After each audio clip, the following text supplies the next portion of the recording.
अस्सलाम वालेकुम व्यूवर्स, कैसे हैं आप लोग। उम्मीद है सब खैरियत से होंगे। आज हम बनाने जा रहे हैं मटन कौरमा। बहुत ही मज़े का बनता है और ये किस लिए बना रहे हैं आप आगे चल के देखिएगा। वीडियो को ज़रूर एंड तक देखिएगा। हमने ऑयल डाल लिया 1 लीटर और इसमें हमने 2 किलो प्याज बारीक कटी हुई शामिल की है। इसे हम सुर्ख होने तक फ्राई करेंगे। ये प्याज 2 किलो तो ज़्यादा है, हमने सिर्फ 1 किलो इस्तेमाल करनी है अपने मटन के लिए, क्योंकि 5 किलो मटन है, उसके लिए 1 किलो प्याज सुर्ख की हुई वो काफ़ी रहेगी। ये हमारी प्याज सुर्ख हो चुकी है, हम इसे निकाल लेंगे और एक कागज़ पर फैलाकर रख देंगे ताकि ये खुश्क हो जाए बिल्कुल। और इसी ऑयल में हम जो है वो अपना मटन शामिल करेंगे। ताज़ा फ्रेश बेहतरीन मटन हमने इसमें फ्राई करने के लिए डाल दिया है।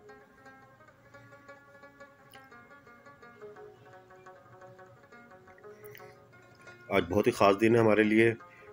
हम अपने आज बहुत पुराने दोस्त जो है स्कूल के ज़माने के, वो सब इकट्ठे हो रहे हैं और उसके साथ साथ हमारे जो हैं कुछ असातिज़ा भी शामिल होंगे। तो हमारे लिए बहुत ख़ास दिन है आज। एक ग्रैंड गेट टुगेदर है और इसको हम बहुत ही यादगार मनाने जा रहे हैं। तो उसके लिए ये खाना तैयार हो रहा है।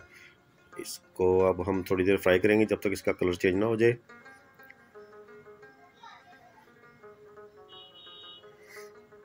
ये देखिए माशाल्लाह इसका कलर तब्दील हो चुका है। 3 से 4 मिनट हो गए इसको फ्राई करते हुए। अब हम इसमें जो है वो अदरक लहसुन का पेस्ट वो शामिल करेंगे और इसे थोड़ी देर और फ्राई करेंगे।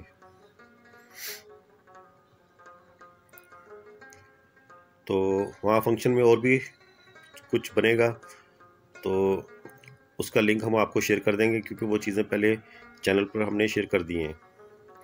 ये देखिए इसके काली मिर्च है, लौंग है, साबुत बड़ी इलायची है और दालचीनी है।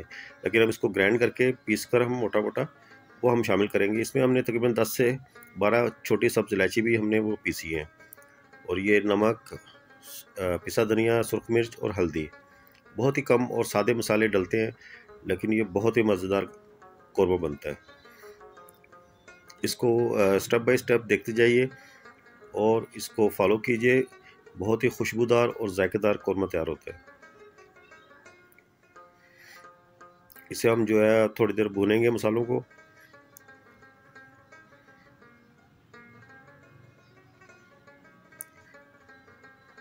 अभी तक हम इसको तेज़ आंच पे चला रहे हैं। अब इसमें जो है हम दही शामिल करेंगे 1 किलो के करीब।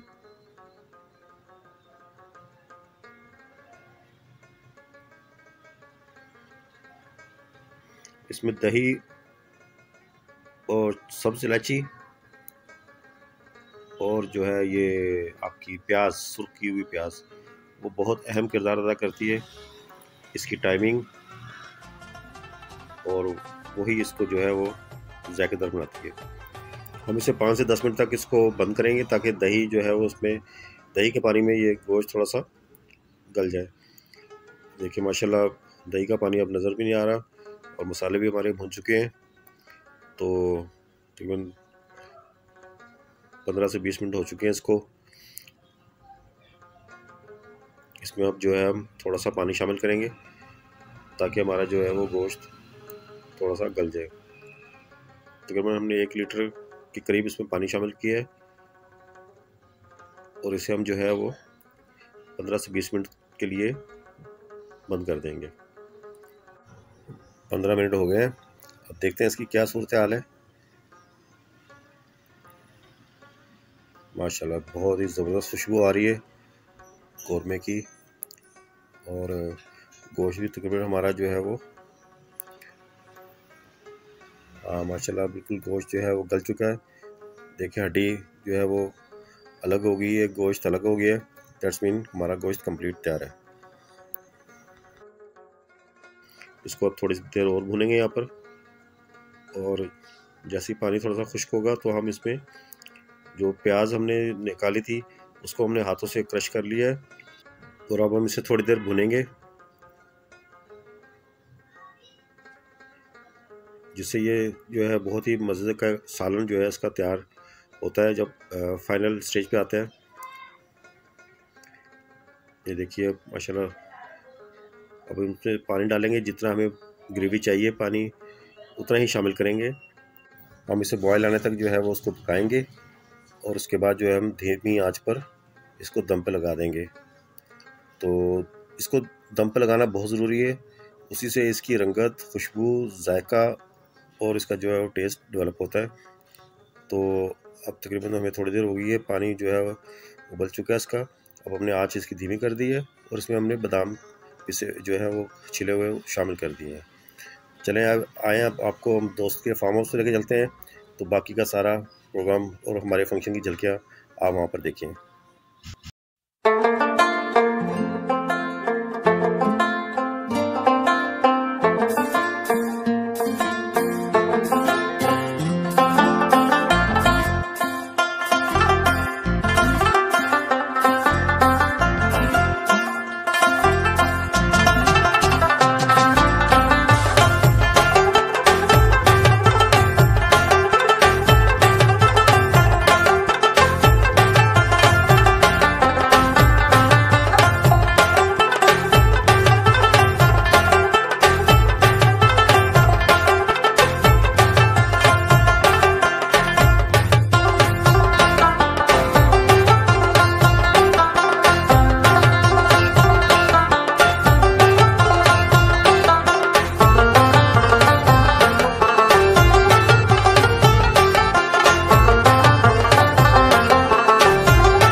है।